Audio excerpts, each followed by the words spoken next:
Princess Diana's former butler warned the Duchess of Sussex must confirm and do as she's told or risk clashing with senior members of the royal family. Paul Burrell, 60, explained Meghan, 37, is a strong and independent woman who has found herself joining the most traditional family in the country. Speaking on Channel 5 documentary Kate v Meghan, Princesses at War, which aired last night, Burrell claimed Buckingham Palace is like a minefield for anyone new and compared the treatment Meghan has received to that experienced by Princess Diana. He said, "Meghan has married into the most traditional family in the country, the royal family. How is she going to cope? Princess Diana was brought up in a house that was as big as Buckingham Palace, and even she was lost." Burrell, 60, served as a footman for the Queen and later butler to Diana for 10 years until her death in 1997.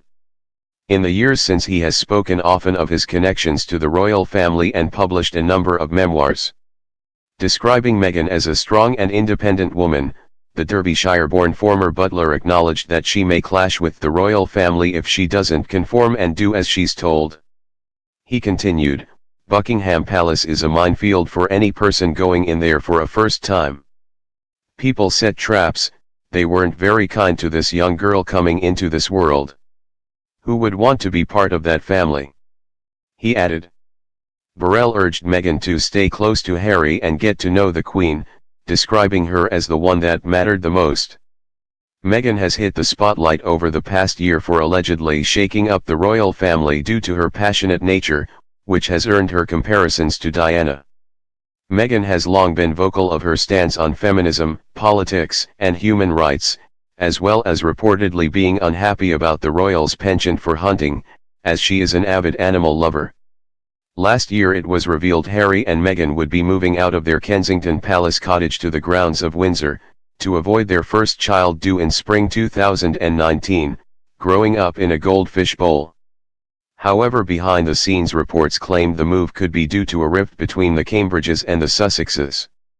Then just weeks ago sources claimed Meghan, 37, was fed up of not being able to stand up for herself as the demands of royal protocol dictate she keeps a dignified silence amid rumors of tension between the sisters-in-law. An insider told Us Weekly the pregnant Duchess is finding it frustrating and stressful having no voice, and finds the constraints of royal life debilitating. Additionally, Meghan has had to endure regular public outbursts from her half-sister Samantha Markle, and her father Thomas. Last month, Thomas directly appealed on television to the Queen to intervene and end his estrangement from his daughter, whom he has not seen since he missed her wedding in May to Harry. And while Meghan has maintained a dignified silence amid his regular demands, experts have claimed she may have an easier life if she does the same when it comes to royal matters. Last month, Tom Bower, unauthorized biographer of Prince Charles, spoke out about her passionate nature, appearing on Good Morning Britain. Comparing her to Harry's late mother, he claimed, "The problem is in my view that she is trying to be Diana. She's trying to adopt the new role, and the tragedy of the story is it'll end in the same way unless someone steps in from the palace and says, look, this is the way it's done here."